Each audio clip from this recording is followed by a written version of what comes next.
rotator cuff consists of 4 muscles that help move our shoulder and stabilize it. They can be injured at any time. There's 2 different ways. One is acute, where there's a trauma that usually shows up with bruising and weakness and a change in functional status very readily.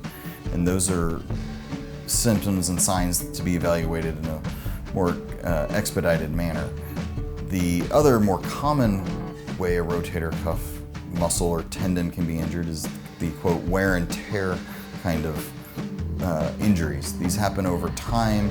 They're part of the aging process and overuse that our shoulders see.